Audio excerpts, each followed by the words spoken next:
All right. Hey, Scott, how you doing today? Hey, good. How are you, Aaron? Very good. So thanks everybody for tuning in to the first Syncre Coffee Chat. I'm joined today by Scott, who joins us from Conga, one of our customers. And Scott, if you wouldn't mind just providing a little bit of an intro on yourself for the audience, that'd be awesome. Sure. So Scott Mercilus. I am the senior marketing manager or marketing automation manager here at Conga. We have a lot of pieces of technology we manage. So we manage that budget, and I'm also in charge of very fine Marketo system admins, also our web team and user experience team. Yeah, happy to be here. Thanks Awesome. for having me, Aaron.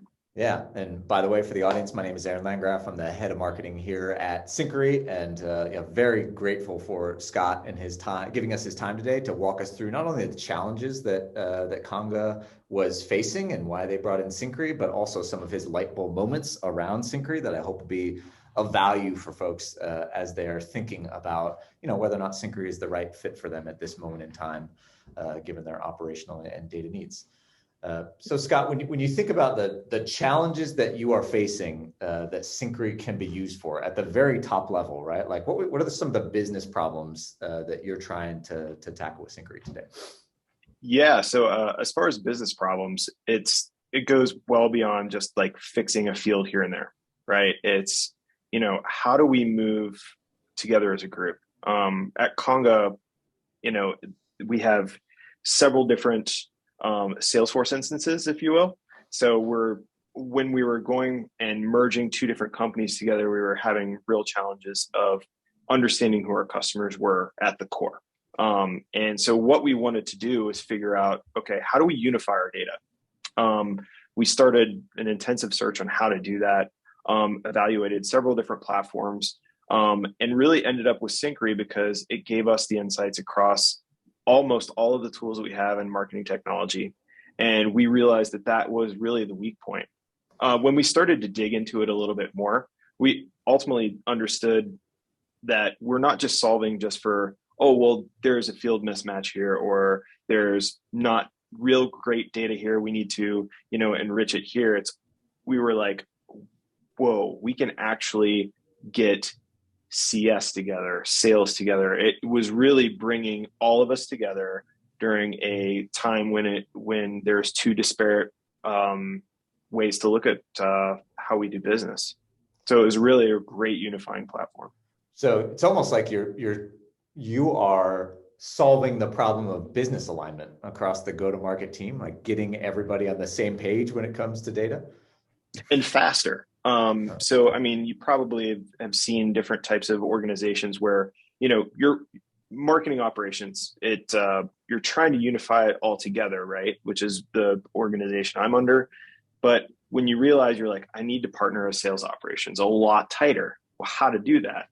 Well, if you're building something together and you're unifying that information, it becomes a heck of a lot easier. And using Syncre together and then understanding the information on how an SDR, BDR, or AE looks at information, as opposed to how marketing operations uses the information to actually enrich data from leads or contacts that are coming into the system, was just one of the ways that Syncre has allowed us to like come closer together and move as one instead of just different parts of the business. Awesome. Love to hear it. So when you first started, digging deeper into Syncre, what was your, light bulb moment that made you understand the power of the platform? The light bulb moment was when we were trying to figure out part of the customer data problem, which was, hey, I want to talk to our primary technical contact. Because when we go close one, when an opportunity close one, we want to reach out immediately, start to become a good client, right? We want to say, hey, look, here's the people you're going to talk to. Here's what you can expect over the next couple of weeks. And that just shows really great forethought, good kickoffs, right? To new customers. And one of the issues we were having is getting that information into Marketo so we could do those automated kickoff procedures via email. So we were trying to figure out how to do it. And we were like, what happens if not only we just send the email, but what happens when an opportunity goes close one? Not just from our perspective, those emails need to go out, but what other areas inside the business through data need to happen? Does something need to happen in CS or engineering or, over in, purchasing? Like there's a ton of different moving parts when one thing happens. Synchrony was allow us to not just look at what we do in marketing, but across the entire business. We're able to improve different processes and move really fast for the customer. And it just really brings the customer closer to us and how we're doing business with them. And almost tactically, right? Back to this notion of alignment. Like once you identified this light bulb moment, how did you take that and start working more, I guess, collaboratively with your peers in, say, CS or sales? Yeah, I mean, part of what, working and how we've changed working with different organizations is they now say, well, what happens if? It's that if then this type of conversations are now prevalent inside of our organization. And they come to us and they're like, can we do that with Synchrony? Can we Synchrony it? Which cool. Is something that's actually what we say now inside of the company. It's almost like, can we Google it? No, can you Synchrony it? And it's really cool. It allows us to take proper processes, right? It allows us to say, okay, now we're not just putting, a finger inside of a hole that is a dam just to like fix a leak. We're actually saying, let's rebuild the dam together. So we're evaluating that. We're actually talking with stakeholders and then building the process with them. So they have a firm understanding of what it is at the end and how things get to them. Interesting. Okay. Well, before we go into future state, what I'd love to do is just have you do a bit of a walkthrough of how you're using Synchrony for the audience. Sure. Yeah, if you don't mind just pulling up your instance and giving us, a high level lay of the land, like what are you connecting, and then going into potentially one of these processes to help people understand your light bulb moment. That'd be awesome. Sure. Yeah, I can start from a very high level. All right. So here is our synapses. So as you know, Synchrony got to start somewhere, and that is the library of information that you currently have at your fingertips, whether that's Marketo, Salesforce. And as you can see, part of our business problem is we have two Salesforce instances in some cases, but we also have Marketo. So we're listening to a couple different areas of where there's activity going on. And it looks simple, but it also is extremely powerful to where you can isolate certain fields through there. So back to that light bulb moment, Aaron, and it was like, hey, this looks pretty easy. And then I dug into it and I didn't realize how powerful it could be until you actually go into the schema studio, which is everything, when it's being updated, how it's being activated. And it was slightly overwhelming, to be honest. But then I realized it's not about what you're looking at and you're searching for something. You actually should be listening to what's happening. And going back to that opportunity, if you don't mind, I'll show you what I meant by the opportunity change. Yeah, and so just for the audience, like what are we looking at here? You're now in Sync Studio. You were in Schema Studio. What is Sync Studio for? What is this view for you? So Sync Studio is how I look at it is objects within each of those synapses. So building out every field level area. So like you can see here, there's opportunity, account, lead, asset line item, Marketo lead. All of those are different objects in all of those systems put together in one kind of landscape to where we can start connecting things. So every one of these are connected and then pushed into Synchrony as one. This is what we internally call, the unified data model. What you're actually doing is you're representing all of the data across all connected systems in one single place, and you're bringing all that data together so that you get a single view of your business across systems. And more importantly, building the relationships between them, which is really difficult to do. And Synchrony allows us to build these relationships, and you can see there's relationships between the opportunity and Salesforce and a Marketo lead. And so that light bulb moment, Aaron, is what happens when an opportunity close won? And then how do I start to talk to those folks that have gone close won immediately without going completely over to sales operations, saying, hey, are we ready to talk to them, et cetera, et cetera. It's just automated. And how we automate that is by field level. So what I've done here is I went into Sync Studio inside of that opportunity object. And then we're looking at the opportunity, what they call the opportunity pipeline. And this opportunity pipeline says, well, we're moving information from Salesforce into the opportunity object inside of Syncre, and then back over into the opportunity into Salesforce. So it's really just creating a pipeline going from one. And inside of this, it's just listening to changes. And some of these changes is what we actually need to access to actually trigger back to Marketo. So one of the things I was talking about is primary business user email. So if you go into what they call field level pipeline, which is the primary business user email, which is inside of the opportunity object, we only want to understand what happens to those close one only leads. So that is what is happening here. So we're looking up primary business contact, which is that field inside of Salesforce. And then as it tries to move inside of Syncre here, we have a couple different kind of proxies, if you will. Like we only want to pull in people that have closed one. And if they have closed one, then inside of this contact, we're looking up that contact IDs record. So once we have that record, we can actually build that relationship between Marketo with that contact ID, because it actually does print the person ID in Marketo anyway. We know that. So once that happens, we say, okay, if that Marketo lead and has a relationship that's true, if they're equal, we want to print that email address inside of a field inside of Marketo to start building smart campaigns, et cetera, and putting them inside of an engagement email programs to get those emails out. So that's how Syncre helped us just with that one small piece. But the power is you don't have to limit that.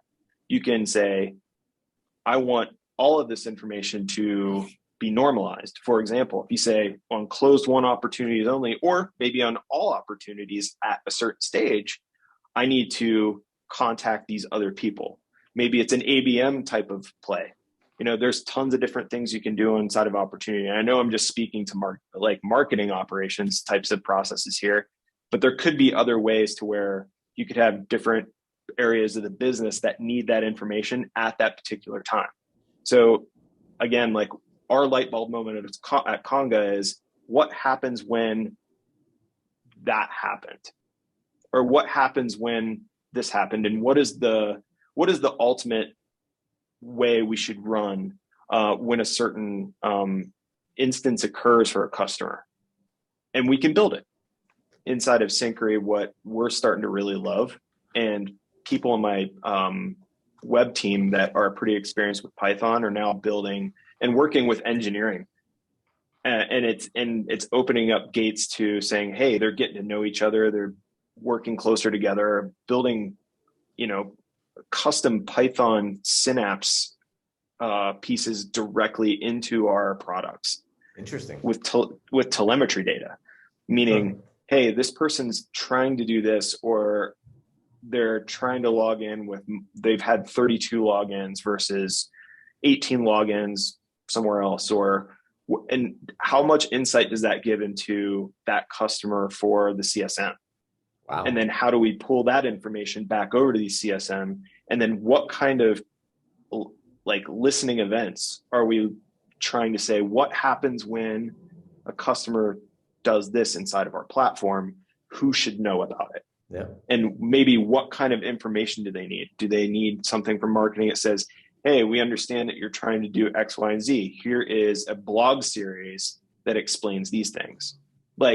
Really get, that is borderline on the creep factor, but you can kind of reel it back and say, hey, let's just have the CSM reach out, maybe possibly put them inside of an outreach sequence, because our CSMs do use that at Conga. Yep. And they can start outreach with that. That pushes up NPS. That increases cross-sell. Yeah. So ultimately, business impact, it's high, Yeah. especially if it's used correctly.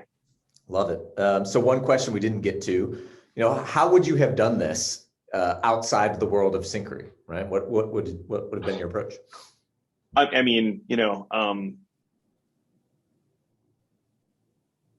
it probably would have been Apex or something similar to that. There's lots of different ways to automate it, but it would be in a bunch of disparate ways, and very isolated ways. And what happens is if you don't have like one central platform that does control all of those different decisions and those different automations to where everybody knows where to go, you could be looking through lines of code or asking one SME that is, in sales ops, or they could be in IT.